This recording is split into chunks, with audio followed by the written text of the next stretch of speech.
বাবাকে কিছু বলবো না। বাবা তুমি যে আমার ছায়া গেছো এটা আল্লাহ বিচার করবে একদিন না, তুমি আমাদের দ্বারা ফিরে আসবা।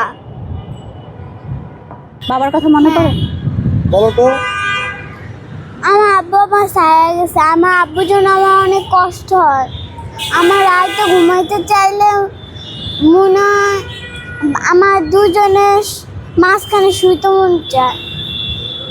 আমার বাবার লাগে আমার হাত ধরে ঘুরতে মন চায়, আমার লাগে দুজনের লগে ঘুরতে মন চায়, দুজনের লগে শুইতে মন চায়। কিন্তু বাবা এরকম করে না।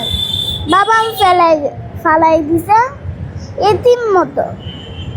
এতিমরা যেরকম থাকে বাবা নাই ওরকম।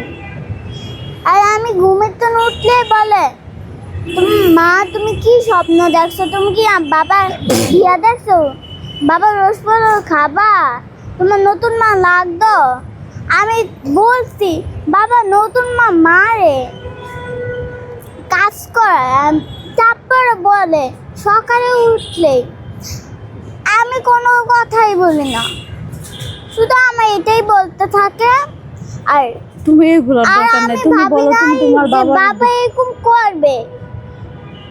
আমার বাবা ছাড়া কয়দিন এসে একটু শুইতেও পায় না বাবার সাথে। বাবার জন্য আমার ঘৃণা হয়ে গেছে, বাবা যে আমার ছায়া গেছে। বাবার সাথে আমার কথাই বলতে মন চায় না।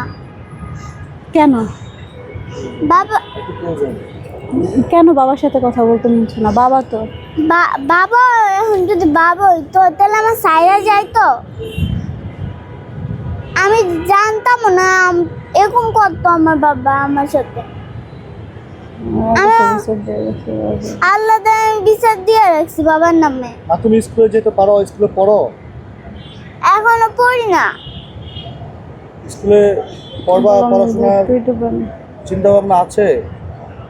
আছে, কিন্তু আমি এখন তো পড়তেও পারি না। টাকা পয়সার অভাবে। তোমার কয়টা মা? একটাই। তোমার বাবা যে বললো যে আরেকটা বিয়ে করছে, তাই সেটাও তো তোমার মা। ওইটা কোন তো না আমার মা হইতো।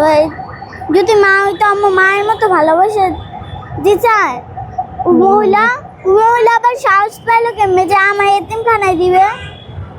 আমার আম্মু তো বলে গেল। তোমার এতিমখানা দিয়ে দিতে বলে? হ্যাঁ ওই মহিলা? হ্যাঁ। ওই মহিলা কি তোমার আর দ্বিতীয় মা? না, তাহলে আমার কিছুই হয় না। তোমার বাবা বিয়ে করছে, তাহলে তোমার বাবা বিয়ে করা বউ তোমার মা হয় না? না, কি হয়? না একটাই।